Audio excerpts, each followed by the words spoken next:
Buenos días, bienvenidos a Pensando en Voz Alta. Hoy tengo el gusto de tener a mi buen amigo Luis Cardenal, quien yo creo que somos afortunados de tener como presidente de ANEP, porque en estos momentos difíciles que estamos viviendo se necesitan mentes claras y voces firmes, y creo que Luis llena ambos requisitos.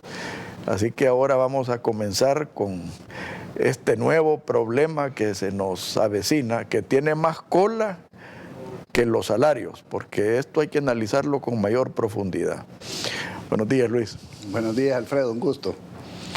Luis, esto del salario mínimo me preocupa porque, como te dije, es algo más que el salario, sino que involucra la institucionalidad, la competitividad y el peligro del estallido social. Creo que esas tres cosas hay que analizarlas a profundidad. Me gustaría que nos describieras, como para sentar las bases, el procedimiento que se debió haber seguido y el procedimiento que se siguió. Sí, Alfredo, creo que estás poniendo el dedo en la llaga con respecto a esta situación. Lo primero que quisiera dejar claro y manifiesto es que nosotros estamos conscientes que en la empresa somos un equipo, que nuestros colaboradores son parte de ese equipo. La mayor parte de ellos conviven con nosotros todos los días, son seres humanos que tienen problemas igual que nosotros y nosotros estamos interesados en su bienestar. Que quisiéramos pagarle a nuestros colaboradores en las empresas, pagarles de salario mínimo $1,000 al mes, 500, lo que sea necesario para que ellos tengan una mejor calidad de vida. Pero que lamentablemente cuando uno maneja una empresa es diferente a cuando uno maneja el dinero que uno tiene para divertirse. Uno tiene ciertas restricciones que tiene que cumplir para que la empresa pueda sobrevivir y pueda salir adelante. Y que la prioridad de la empresa es mantenerse abierta, generar utilidades para reinvertir y poder seguir creciendo y mantener los puestos de trabajo de la gente. Esa es la... Entonces, nosotros estamos conscientes y hemos estado haciendo esfuerzos para que los salarios vayan aumentando y recuperando la capacidad adquisitiva que se perdió en los años de la guerra y posteriores. Y todos los años hemos venido haciendo aumentos muy por encima del índice de inflación. Ahora, ellos alegan de que tienen no sé cuántos años de no haber tenido aumento. Mienten. Todos los años anteriores hemos tenido aumentos del 4% por año, que fue el último pacto que se hizo en el gobierno de Funes, y ahora estábamos proponiendo un aumento de 5% por año escalonado, dándole la oportunidad a las empresas que pudieran adaptarse y pudieran programar ese aumento.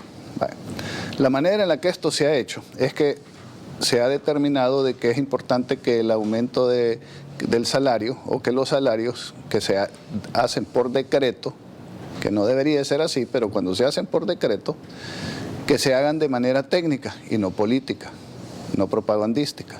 Entonces se firma un convenio con la OIT donde se conforma una instancia tripartita donde está el gobierno, donde están representantes de los trabajadores del sector privado y están representantes de los empleadores del sector privado. Tradicionalmente, el rol del gobierno ha sido de facilitador, porque histórica y tradicionalmente la confrontación, las diferencias son entre los trabajadores del sector privado y los empleadores. Entonces, el gobierno siempre ha sido como el mediador. ¿Por qué el mediador? Porque el gobierno no se ve afectado directamente por los acuerdos que ahí se tomen, porque el gobierno tiene el salario del sector público manejado en otra tabla, ¿verdad? Muy superior, por supuesto. Muy superior. No lo tienen que producir porque eso lo pagamos nosotros de nuestros impuestos. Solo nos meten la mano en la bolsa para gastarlo ellos. Pero bueno, así es la cosa. En el pasado, repito, el gobierno lo que ha buscado es entendimientos. En el gobierno de Funes, primer gobierno del FMLN, sucede una situación, digamos, diferente. El gobierno quiere imponer un aumento y el aumento que propone es de un solo. Los sectores vemos la inconveniencia de eso y pactamos un aumento mayor al que proponía Funes, pero de manera escalonada y programada. Y ahí es donde se acuerda un 4% por año por los siguientes 3 años, para no estar en estas discusiones todos los años y que la gente pueda, repito, prepararse y programar. Funes, ¿qué es lo que dice? Se encapricha y dice no. Entonces nosotros llegamos a un acuerdo sin Funes, sin el gobierno. Ese acuerdo, la ley le da al gobierno la opción de hacer observaciones. Si esas observaciones son tomadas en cuenta, entonces se cambia el acuerdo con las observaciones. Y si esas observaciones no son tomadas en cuenta, se le devuelven a la Presidencia y al Ministerio de Trabajo para que sean aprobadas, publicadas y se conviertan en ley. Sucedió con Funes, presentó sus observaciones, las observaciones fueron sobrepasadas y así quedamos, y quedamos con aumentos de 4% por año. En esta ocasión vuelve a suceder lo mismo, pero peor.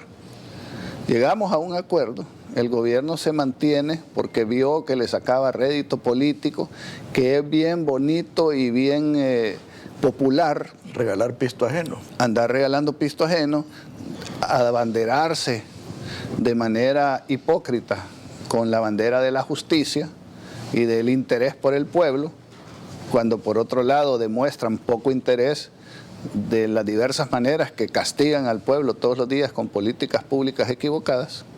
Pero bueno, se abanderan de eso, ven que es un tema ganador con el cual nos desgastan y deciden que no van a aprobar y que se van a oponer. Entonces, el Consejo decide, acuerda, se lo da al gobierno y el gobierno tendría que hacerle las observaciones. Sin embargo, aprendió de la vez pasada que en la ley hay un vacío. Ese vacío no dice cuánto tiempo tiene para hacer las observaciones. Entonces, en el ínterin empiezan a organizar sindicatos. Tratan de organizar sindicatos en el sector privado y no les va muy bien, porque casi todos los trabajadores sindicalizados del sector privado ya pertenecen a estas federaciones que son las que están ahí representando al sector privado. Y empiezan a sindicalizar a trabajadores del sector público afines al FMLN y a su proyecto político. Mientras tanto, empiezan a presionar a las federaciones, que por cierto te hago la sugerencia que invites a los sindicalistas para que te cuenten ellos. Me vas a dar los nombres porque es un tema que me interesa. Sí, invitarlos para que te cuenten ellos cuáles fueron las presiones a las que fueron sujetos, amenazas, zanahoria y garrote, los ofendían, los insultaban en las sesiones del Consejo, uno tenía hasta pena ajena de los insultos que les daba este señor dominicano Villalona, que el gobierno le ha dado poder para que ande metiéndose en cosas que creo no deberían de ser de su incumbencia, pero bueno, que te cuenten ellos. Se da todo ese fenómeno y empiezan a bloquearle la entrega de credenciales y de representación para que ellos puedan poder ir a solicitar la boleta para ir a votar. La votación, en el pasado, el exministro Centeno, quien tú conociste, que Dios en gloria lo tenga. Vecino mío de Ataco. Sí. Él, cuando se trató de hacer la elección en el gobierno pasado y quisieron meter como votantes a sindicatos del sector público para ganarles la posición a ellos, él manda una carta y dice, no señores, no pueden votar los sindicatos del sector público. Esto es una elección que atañe a los sindicatos del sector privado, porque es un salario del sector privado. O sea que se portó muy decente. Muy decente, muy correcto, ¿verdad? Y hay que reconocerlo. Entonces, en esta ocasión, empiezan a nombrar un montón de sindicatos. Generalmente la ley obliga a que se elija en base a un reglamento. Y ellos conforman un instructivo que conocemos nosotros hasta el día de la elección y que es modificado el mismo día de la elección. Un instructivo lo que hace es que instruye cuál es el procedimiento, un reglamento da las reglas de cómo participar. Ocuparon el instructivo como reglamento. Ocuparon el instructivo como reglamento, ya hay una ilegalidad. Entonces llaman a la votación a todos los sindicatos que han creado ellos del sector público. Y a estos del sector privado los han minimizado, no les han dado las credenciales y a la hora de votar no llegan en el número suficiente para poder superar la votación del sector público. Entonces, eligen con sindicatos del sector público a los representantes de los trabajadores del sector privado. Pero además de eso, nombran como representantes en el Consejo a personas que son sindicalistas, una del STIS y otra de otra institución de gobierno, pero al principal, el señor Wilfredo Berríos, que fue sindicalista de Antel hasta que privatizaron Antel. Después no se le conoce en qué actividad ha andado, pueden ustedes suponer a qué se ha dedicado, y que ahora no se dedica ni siquiera a trabajar, sino que él es el director ejecutivo, el presidente de una ONG que en el internet, a ver si no bajan la página por lo que estoy diciendo, pero yo tengo ya las copias ahí, te las puedo dar a la salida. En el internet dice que se dedican a crear sindicatos, capacitar sindicatos, realizar marchas, tomas de calles y protestas. ¿Y quién lo financia? Buena pregunta. ¿Quién financia a este señor? Así como quién financiaba a la otra señora agitadora pública que denunciamos en su debido momento, que son la señora Margarita Posada, que llegan a ANEP, porque esta es otra denuncia que tenemos que hacer, que tenemos manifestaciones en ANEP al ritmo de 2 o 3 por semana. La semana pasada tuvimos una, bajaron el averaje, pero fue un poco más grande. Mandan de 20, 30 personas, muchos niños, que no saben ni siquiera qué es lo que andan haciendo, a armar relajo, a quemar llantas, a tirarnos cohetes, a aventarnos bolsas con cosas sucias, a detener el libre paso de nuestros colaboradores, no los dejan salir, no los dejan entrar, no pueden recibir comida, no podemos tener sesiones ahí porque ahí llegan a manifestarse por todo. Por el agua, porque llovió, porque el salario, porque hay huelga de los médicos, porque la sala dijo tal cosa, por todo. Llegan a ANEP a protestar. Ya tienen programada para este martes una manifestación más grande donde van a llegar nuevamente a ANEP a protestar. De estos que llegan a protestar, este señor Berríos es uno de ellos que ha llegado varias veces. Lo tenemos en fotografías de las veces que llega a vociferar y es el que llegó la última vez. Ese es el representante de los trabajadores del sector privado. Entonces, una vez logran esto, ¿verdad?, quieren que firmemos el acta de la elección el día lunes. Nosotros no la firmamos porque vimos demasiados indicios, para no emitir juicio de valor anticipado, indicios de irregularidades e ilegalidades. Nosotros no podemos ser parte de una ilegalidad en la cual se consuma siguiendo el plan de vuelo, de ruta que siguen todos estos gobiernos autoritarios del socialismo del siglo XXI, donde el propósito es irse tomando las instituciones una por una. Aquí han logrado de manera ilegal y tramposa tomarse esta institución.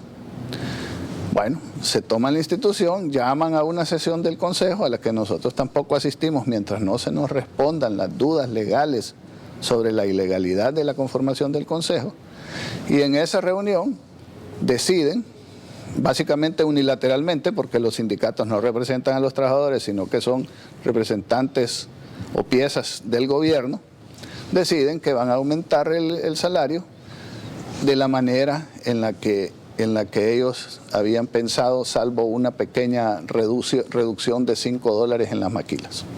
Y aprueban lo que ellos proponían y lo consideran un gran triunfo y consideran que han logrado una gran cosa. Viene la parte que tú mencionabas y que muy poca gente se ha fijado. La ley dice que el salario se tiene que discutir por lo menos una vez cada 3 años. Nosotros, cuando se discute el salario mínimo, tratamos de acordar los aumentos para 3 años.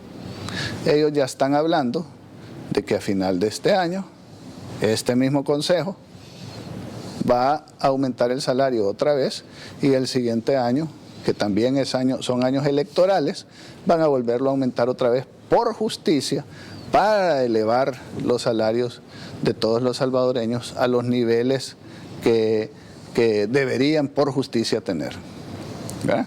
Entonces, estamos hablando de que aquí están haciendo una cosa, pero ellos ya van pensando en cómo utilizar el tema del salario como un tema electoral que les dé, según ellos, réditos electorales en las próximas 2 elecciones que vienen. Sucede un dato que es importante que también los estimados televidentes lo tengan en mente. Se habla de que el salario debe cubrir la canasta básica. Lo que no se dice ni se explica es que el salario, hay varias consideraciones, una de ellas es la canasta básica.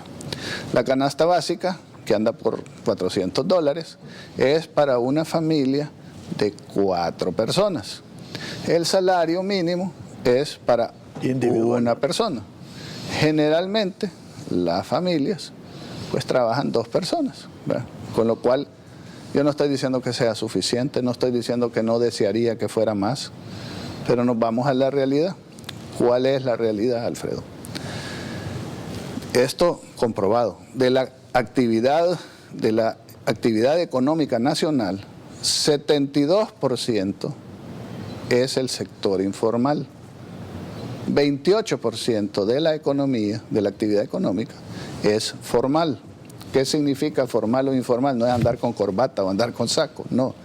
Es que la formal cumple seguro social cumple con todos los requisitos de ley y la informal no. Ahora te quiero hacer una pregunta para poner las cosas en perspectiva. ¿Qué porcentaje del sector formal recibe salario mínimo? Buena pregunta. 88% del sector formal está arriba del salario mínimo. Y 12%, me imaginaba. Y 12% recibe salario mínimo. O sea, es una minoría. Por supuesto, al subir el salario mínimo, suben todos los demás salarios, porque se tiene que mantener, digamos, la diferencia. Pero importante continuar con la idea de que en el sector informal, ese 72% de la actividad económica, no pagan salario mínimo, por lo tanto lo que acordemos aquí no va a ayudar a toda esa gente. No dan vacaciones, no pagan aguinaldo, no pagan seguro social, no pagan fondo de pensiones, no pagan fondo social para la vivienda, no dan ningún otro tipo de prestaciones. Quieren algunas personas malintencionadas hacer creer que ANEP es el que defiende solo a la gran empresa y no sé qué. 93% de nuestros asociados son pequeños y micros, que es, digamos, la realidad del universo de la actividad económica del país. Si esto es así, subir el salario mínimo por decreto, lo que va a generar es todavía una competencia más desleal entre los informales y los formales. No está beneficiando a los más débiles, a los que están más necesitados, que son la gente que ni siquiera gana el salario mínimo con prestaciones. ¿Cuál debería de ser la prioridad del gobierno? Deberían de ser 2. Una, generar más y mejores empleos, creando las condiciones para que aquí venga la inversión y para que todos tengamos todos los días demandas de más trabajadores. Esa es una. Y la otra, tratar de que la gente que está más fregada, que ni siquiera tiene un trabajo formal con los beneficios legales, pueda acceder a tenerlos. Pero no has mencionado los que no tienen trabajo. Y vamos a por eso decía, hay que crear nuevos empleos, pero eso no lo hacen. Entonces ellos están sacando esa bandera, diciendo que va a haber más dinero circulando en la economía y que no sé qué y que no sé cuánto, comparando con los salarios que se ganan en otros países que tienen otras condiciones, pero no yéndose a resolver el problema de fondo, de por qué aquí no se generan más oportunidades y más empleos para los salvadoreños. Los más afectados con esta medida no son las grandes empresas, no los estamos defendiendo a ellos. Es que cuando hemos consultado, los pequeños y los microempresarios formales que están en la línea de supervivencia se la van a ver de cuadritos. Pero más importante que eso, y tú sabrás más de esto que yo, es el sector agropecuario o el sector agrícola, donde a veces hay precios que son dados desde afuera. Que no los controlas. Y tenés costos que cada vez van subiendo y problemas de plagas, de roya, de cambio climático, como le quieren llamar, o un montón de otras cosas, que a la hora de subir el salario, lo que te hace es que esa actividad ya no sea factible ni rentable. Entonces ahí están poniendo en riesgo a una gran cantidad de gente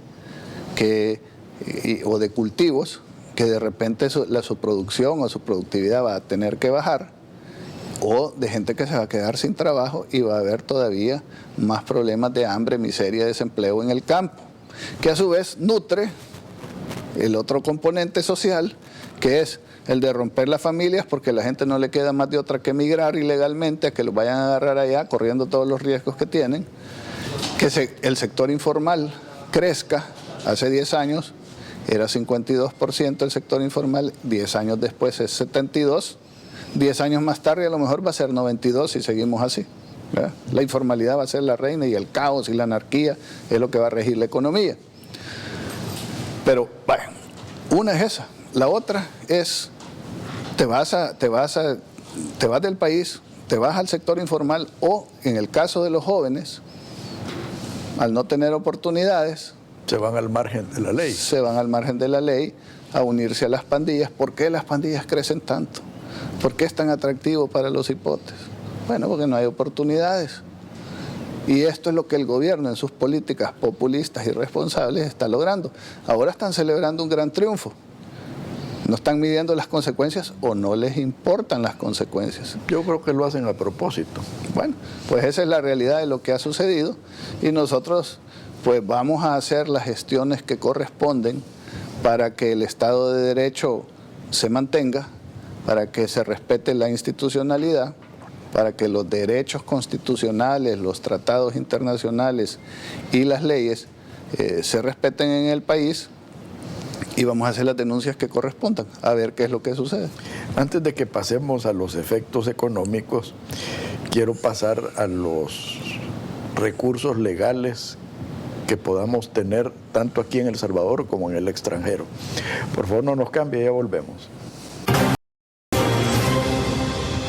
Luis, con lo que nos has muy bien descrito, a mí se me viene a la mente violaciones a acuerdos internacionales, inclusive a la Constitución y a la institucionalidad en general.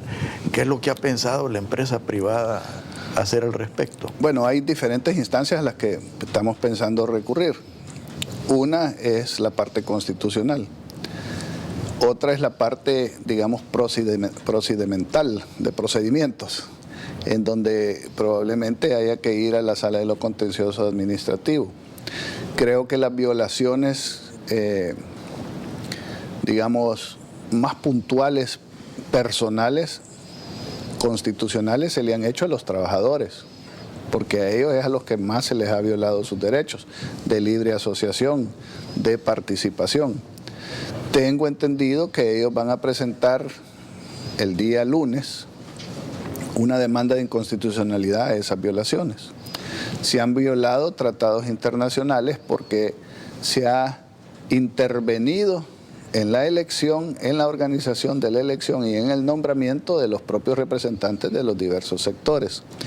Ya el gobierno está denunciado en la OIT y es uno de 24 gobiernos en el mundo más violadores de los derechos laborales. Porque fíjense una cosa que es importante. Cuando están en la oposición, este tipo de gobierno, esta ideología, habla de las organizaciones populares y habla de los derechos de los trabajadores y se llena la boca con estas cosas. Una vez llegan al poder, ¿qué es lo que sucede? Los ponen a todos con la bota en la nuca a obedecer ciegamente las órdenes que les dan el régimen o se los acaban. Aquí los sindicatos, y este es el problema que enfrentan ellos, por lo menos así lo entiendo yo, los sindicatos estaban muy vinculados con el FMLN, que estaba compuesto de 5 organizaciones. Muchas de ellas, voy a ocupar de nombre y que me disculpen los miembros de esta organización, pero voy a ocupar el nombre de Fenastras, ¿verdad? Muy conocido durante la guerra, sufrieron una bomba, hacían marchas multitudinarias y todo. Fenastras dependía, creo que era de la ERP o de la RN, una de las 3 organizaciones que fueron expulsadas por el Partido Comunista y por las FPL, que son los que ahora manejan el FMLN como partido. Cuando sucede eso, el partido quiere tener a estas organizaciones como sus chaneques, con el perdón de la palabra. Y ellos quieren respeto, pues, ¿verdad? Y hay diferencias, entonces empiezan a independizar del partido y a actuar de manera independiente. Ahora que están en el gobierno, los quieren tener a sus órdenes y a su disposición, y cuando ellos se resisten y quieren tener pensamiento propio, entonces los empiezan a acosar de diversas maneras, como han hecho en todos los otros países donde ellos gobiernan. Porque solo pueden tener sindicatos obedientes y mansos a sus deseos. No aceptan ni toleran que haya independencia y que haya gente que los cuestione, que haya gente que les exija, que haya gente que les pida ser tomados en cuenta, porque ellos tienen su proyecto y en eso se van. Entonces ahora eso es parte de lo que está sucediendo. Pero bueno, tenemos denuncias en a niveles de la OIT. La OIT ha pedido una visita de contacto, así le llaman, para venir a comprobar todas las denuncias que existen. El gobierno tiene 3 opciones: los ignora, les da una fecha con algunas condiciones o les deniega la visita. Ignorarlos es aceptar que es verdad. Denegarle la visita también es una manera de confrontar con la institución.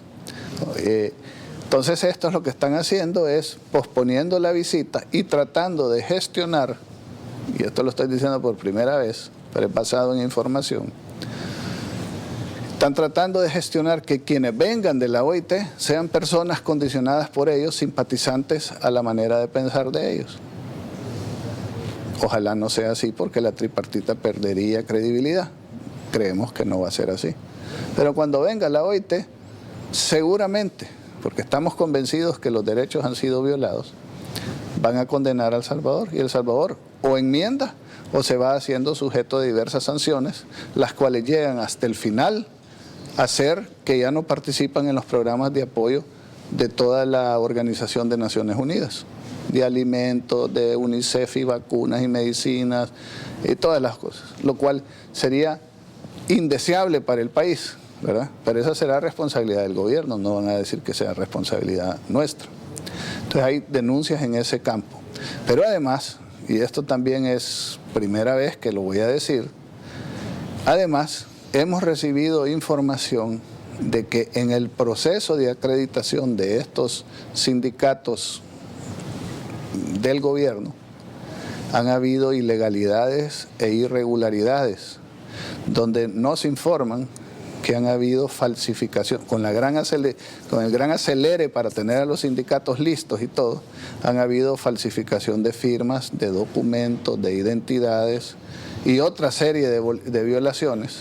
Ojalá con esto no los esté poniendo sobre aviso. Otra serie de violaciones que ya se convierten en delitos penales. Han habido contrataciones de personal en un momento de crisis, contrataciones de personal en el Ministerio de Trabajo, según nos dicen, que han sido dedicados especialmente para esta labor de crear nuevos sindicatos para poderse tomar el Consejo Nacional de Salario Mínimo.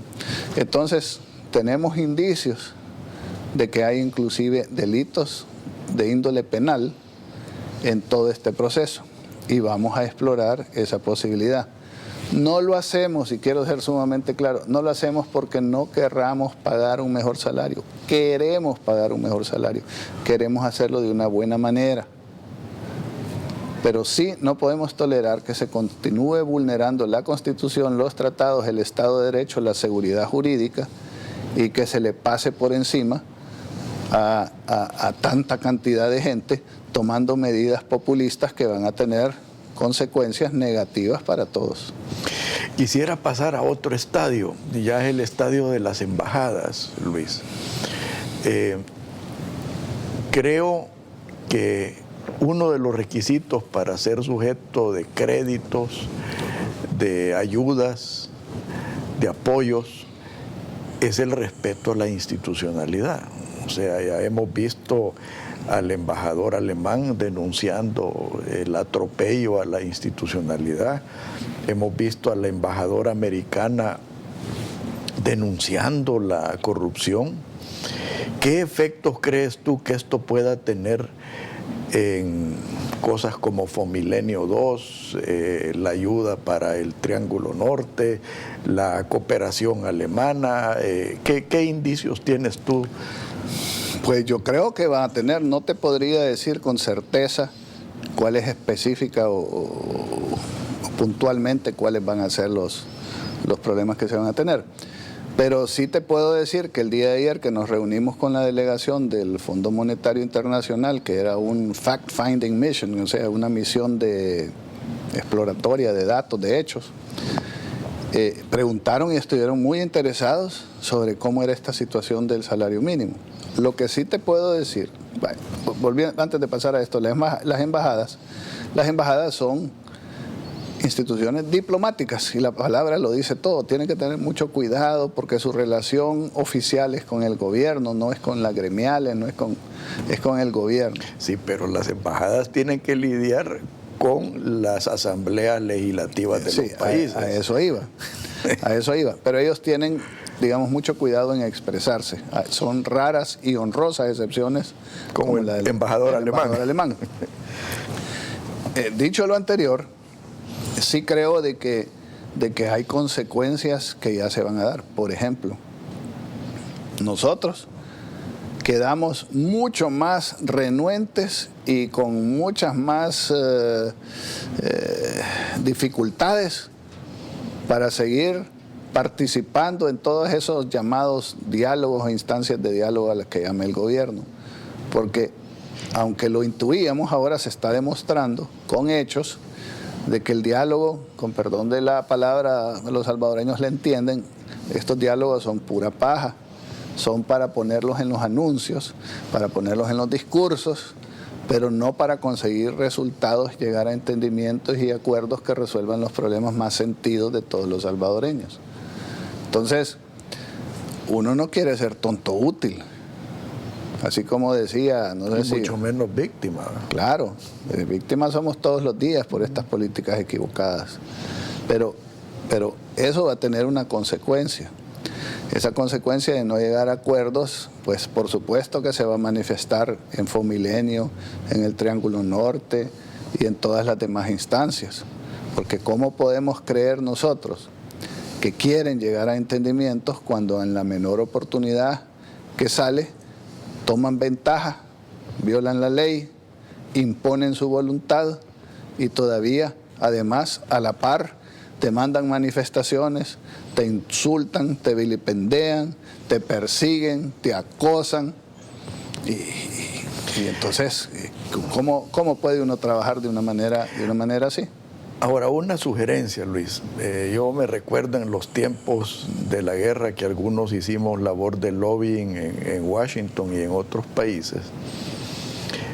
Yo creo que es hora, especialmente a luz del gobierno que viene en los Estados Unidos de Trump y del control de los republicanos en el Congreso de los Estados Unidos, que muy bien comprenden el problema sindical, que en los Estados Unidos ha tenido repercusiones claras con los malos sindicatos.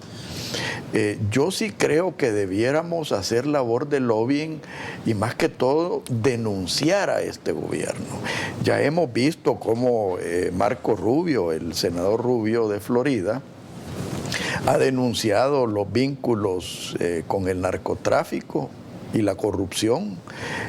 Ya hemos visto cómo los Estados Unidos está preocupado por la institucionalidad en este país y el Estado de Derecho, que redunda precisamente en lo que tú muy bien apuntaste, el efecto que tiene en la emigración que afecta a los Estados Unidos o en la violencia que también afecta a los Estados Unidos. Obvio, cierto, y así es. Nosotros hemos estado en esa disyuntiva de pensar o tratar de pensar de que la ropa sucia se lava en casa y que debemos de tratar como país, porque en este barco que se llama El Salvador estamos todos, como país, de tratar de dar la mejor cara ante la comunidad internacional para conseguir la cooperación que nos permita resolver ciertos problemas que no podemos resolver solos y salir adelante en beneficio de las grandes mayorías de salvadoreños, especialmente de los más débiles, los más pobres y los que más necesitan ese apoyo. Entonces, tratamos en la medida de lo posible de no andar haciendo denuncias en el exterior, pero llega un momento en donde algo vamos a tener que hacer cuando el gobierno, a cualquier foro que sale, describe una realidad que no existe, que no es la que vivimos nosotros, y miente, así, sin ninguna pena, y que muchos de esos apoyos que se le dan, a lo mejor están, en vez de ayudando a la gente que más lo necesita, la más débil, la más pobre, están ayudando a que este régimen, a que este proyecto político fracasado se consolide en el poder.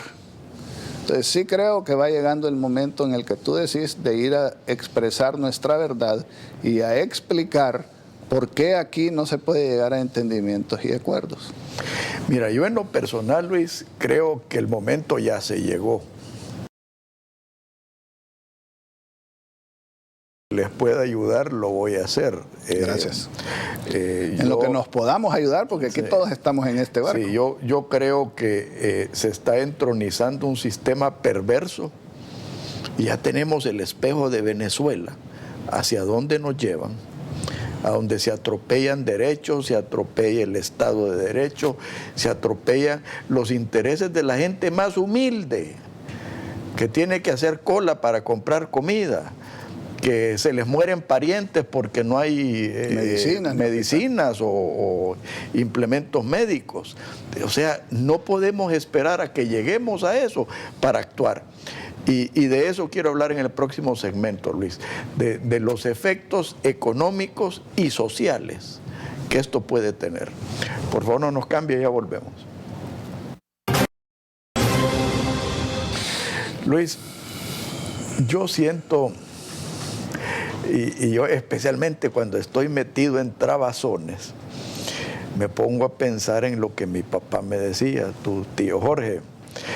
Me decía que... Hombre sabio. Sí, que las calles y las carreteras eran las venas y las arterias de los países.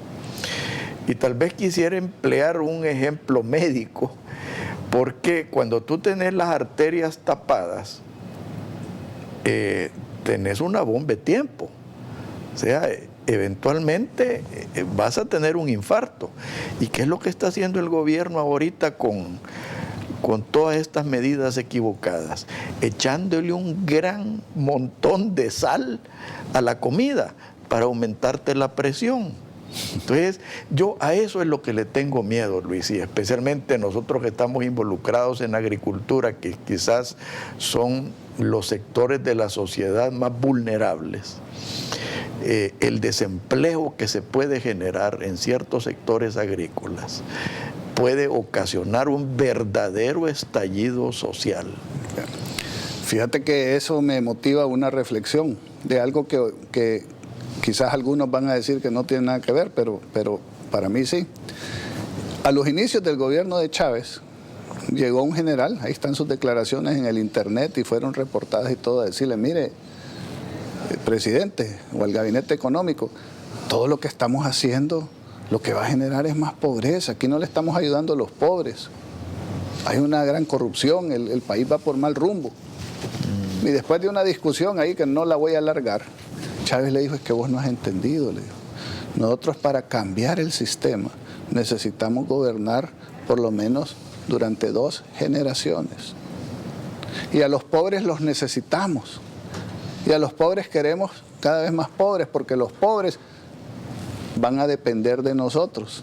Y entre más dependencia creemos, nosotros tenemos una base política más grande que nos elija y nos haga ganar las elecciones, con lo cual nadie va a poder criticar que no seamos un gobierno democrático. Y por lo tanto, estamos protegidos y blindados. Crear pobreza para crear dependencia. Las condiciones objetivas para la insurrección. Bueno, lo dijiste mejor, yo no me había acordado de esa frase, pero ahí va el pensamiento. Uno puede decir, ¿y eso qué tiene que ver con El Salvador? Aquí no es así. veamos cuáles son los programas sociales, los afamados programas sociales, que suenan bonitos, que si uno se opone a ellos es porque uno es un desgraciado que no tiene conciencia social, ni corazón, ni solidaridad. Pero seamos objetivos, solo les pido, tengamos la mente abierta. Se han gastado cientos o miles de millones en programas sociales. De dependencia. Porque ¿se ha resuelto el problema de la pobreza? No. Hoy, de acuerdo a los datos que se tienen, hay más pobres que cuando empezó el gobierno.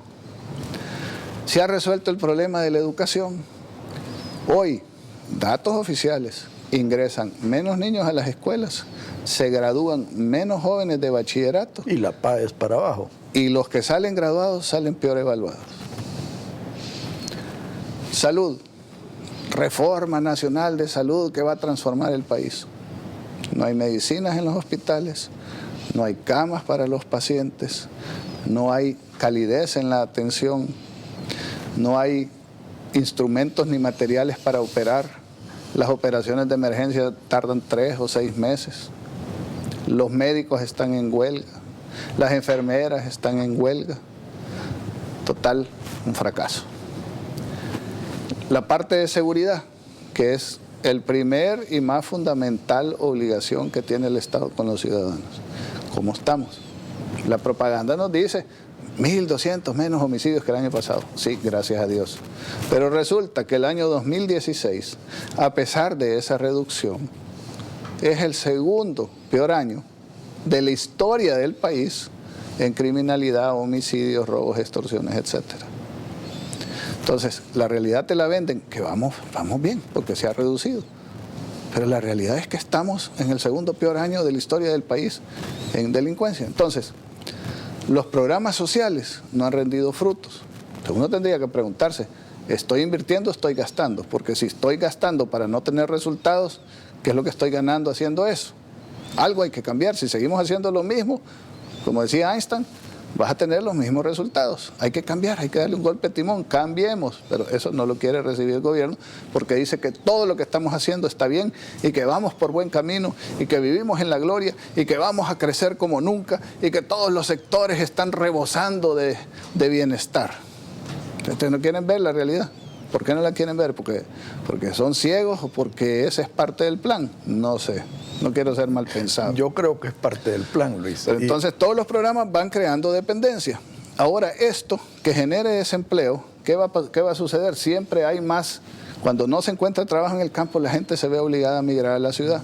Hay más presión social en la ciudad, hay más demanda de trabajo, hay más aglomeración de personas, aumenta el crimen, el hacinamiento y los problemas.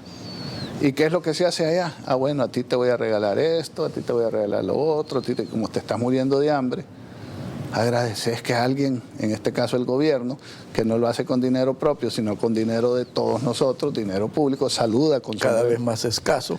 Saluda con sombrero ajeno, llega toda esta gente a decirle, y después le dice, bueno, acordate quién te lo dio a la hora de ir a votar, vota por mí. Fíjate que es parte de la estrategia y vale la pena que la gente la piense y la considere. Las encuestas, todas, dicen que el 70% de la población es conservadora. No la llames de derecha o lo que sea, pero no está a favor del socialismo, ni del comunismo, ni de todas estas otras doctrinas. 30% son, llamémoslo de izquierda. De ese 30%, 5 son los que yo les digo social confusos, ¿verdad? Que mezclan un montón de cosas. Y el 25% llama lo que es la gente del frente. Pero ese 25%, bien consolidado, organizado, motivado, enriquecido, etcétera, a la hora de ir a votar, con el gran abstencionismo y la displicencia y el descontento que hay de un gran sector de la población que ya no cree en nadie ni en nada, o que tienen que trabajar todos los días, incluyendo días de elecciones, para sobrevivir, resulta que ese 25% a la hora de las elecciones, especialmente si ellos controlan el tribunal electoral, controlan la entrega de los DUIs en la RNPN y controlan otras instancias, a la hora de ir a votar ese 25% se convierte en el 50% más 2.000 votos con el que ganan la presidencia. Y eso, para que no nos olvidemos, el actual presidente es un presidente legal. En pero teoría, no legítimo. Exactamente, porque la mitad de la gente, menos 2.000 votos que votaron en contra de él. Entonces él debería de buscar lo que él dice en sus discursos, buscarlo en la realidad, buscar el entendimiento, los acuerdos, la visión de nación, el interés común, el beneficio para los más pobres, y no andar buscando la división, la confrontación, la violencia, el odio de clases y la violación a los derechos y a las instituciones. Pero fíjate que menos legítimo de cómo llegaron, porque para mí llegaron ilegítimamente porque no quisieron abrir las urnas. Pero tengamos cuidado porque van a decir que estamos aquí, somos golpistas. Bueno, a mí no me importa, a mí me vienen acusando de golpista por décadas, pero bueno. Bueno, pues que esa es la moda ahora. Entonces ahora todo el que no opina igual es golpista. Pero fíjate que escuchándote a ti, Luis, se me viene a mí quizás la ilegitimidad más grande, que es la manera de gobernar.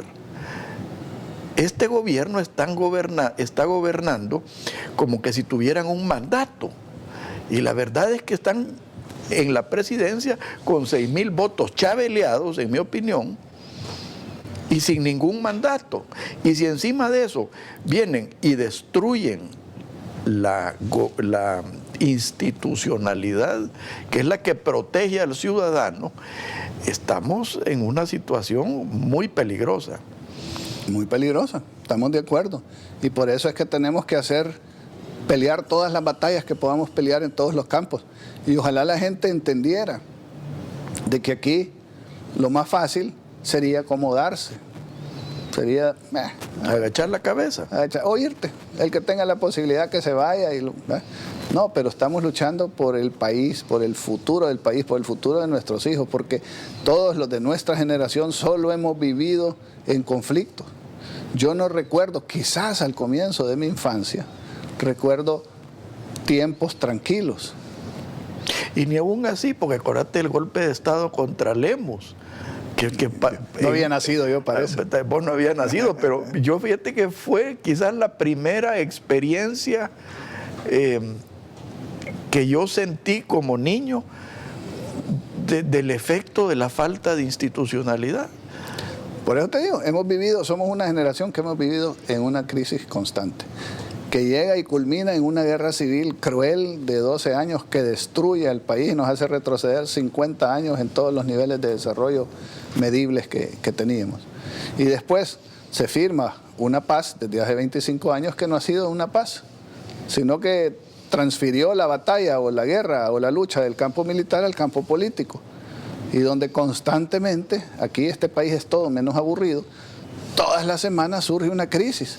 Todas las semanas hay un problema y entonces uno está batallando para sobrevivir en vez de ponerse a dedicar sus energías creativas en cómo producir, cómo crear, cómo ser mejores, cómo resolver. Entonces yo sí creo que en los pocos años que nos pueda dar Dios para quedarnos aquí, debemos de hacer el esfuerzo de heredarle a las futuras generaciones un mejor porvenir, un mejor país, y eso pasa por el hecho de ir creando desde las bases la fortaleza institucional y un sistema que permita que la gente salga adelante, porque Alfredo, y perdóname que abuse del tiempo, pero creo que esa es una cosa fundamental.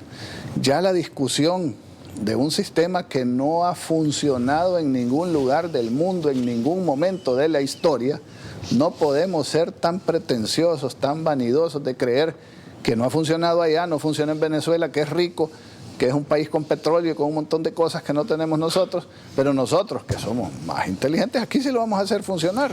Pero fíjate que nosotros aquí y aquí en este programa lo hemos hablado en repetidas ocasiones de la falta de inversión. Yo quisiera que empezáramos ya a hablar sistemáticamente de la desinversión, porque esto va a generar, lo del salario mínimo y de la manera que se ha hecho, atropellada, va a generar desinversión. Y aquí no solo estoy hablando de las maquilas que se van a ir, porque hay algunas que ya están en alitas de cucaracha para irse a otros lados. Estoy hablando de la desinversión en el sector agrícola. Yo el otro día estuve cenando con una persona que maneja un fideicomiso que tiene una finca y me dice, mira Alfredo, los planes nuestros eran sembrar X cantidad de arbolitos de café. Con esto tenemos que reconsiderar el no hacerlo, o por lo menos desacelerar el ritmo. Entonces, yo y gracias a Dios no despedir, pues, porque...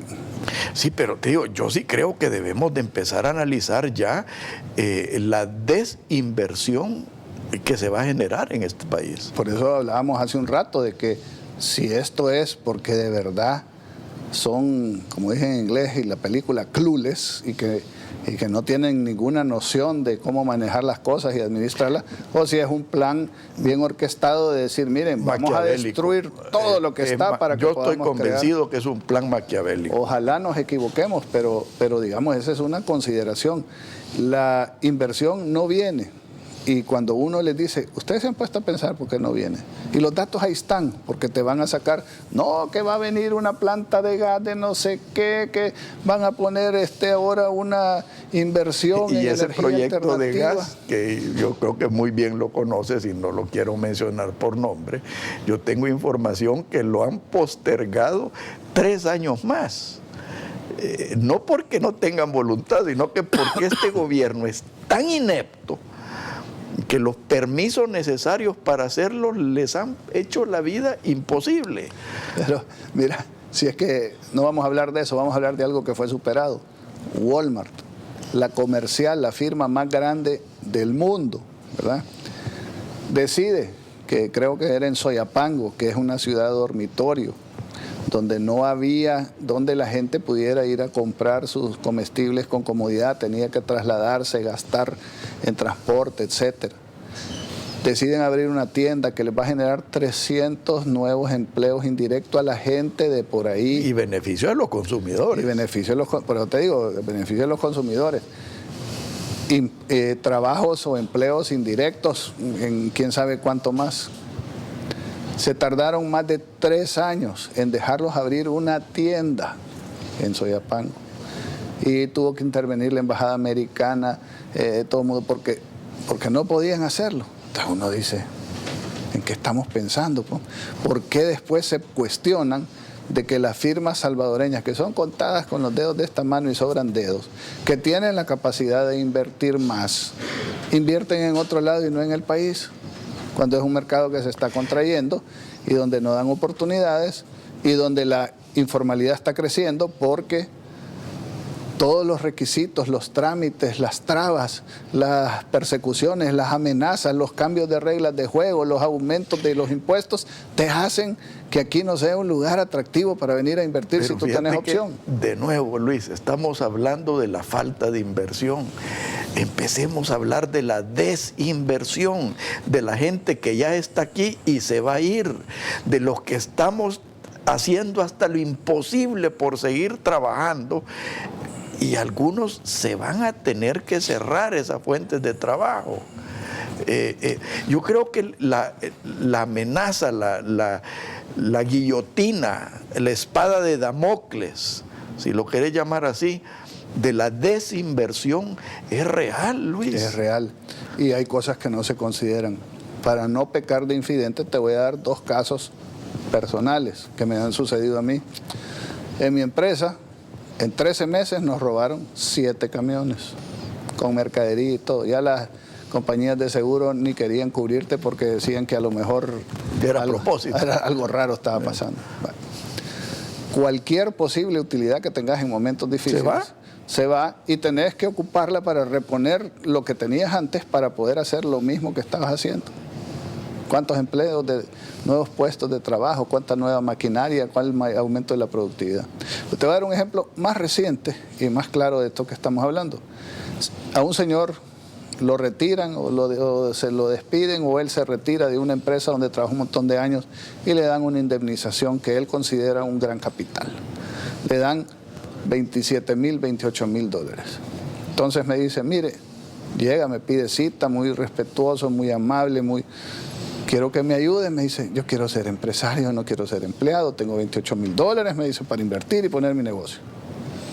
El negocio que quería poner es una venta de jugos naturales en un lugar que no voy a decir para que no lo identifiquen, ¿verdad? ¿Me puede ayudar? Claro, le dije yo, vamos a hablar con las gremiales que tienen cursos de capacitación. El INSAFORP se le da la guía para que él vea contabilidad, mercadeo, organización, manejo de personal, todas las cosas indispensables para que tenga la posibilidad de salir adelante. Llega como a las 3 semanas. Mire, don Luis, le vengo a agradecer, a darle las gracias, pero a decirle que yo no voy a hacer nada de eso. ¿Por qué?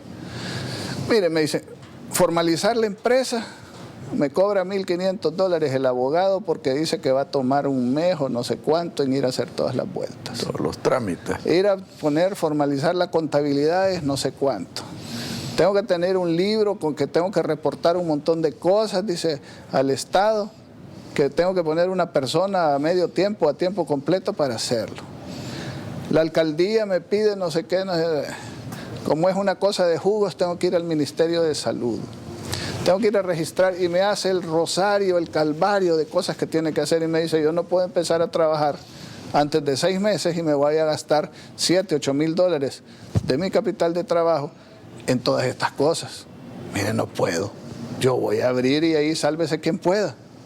Yo dije, lo lamento que tome esa decisión porque siempre va a estar. Mire, me dijo, ahí vamos a ver cómo le hacemos. Otro empresario que podría haber estado contribuyendo, que se fue a la informalidad. Y así deben de haber cientos de miles. Y démosle gracias a Dios de que no se fue a Estados Unidos. Sí, muchas gracias. No, gracias Luis. Y yo, de nuevo, gracias por todo lo que tú estás haciendo por El Salvador. Creo que sos de aquellas personas no solo necesarias, sino que valiosas en este país. Muchas gracias. Dios los bendiga y que pasen un muy buen día a todos los televidentes. Gracias, Alfredo. Que Dios los bendiga a todos. Muy buenos días.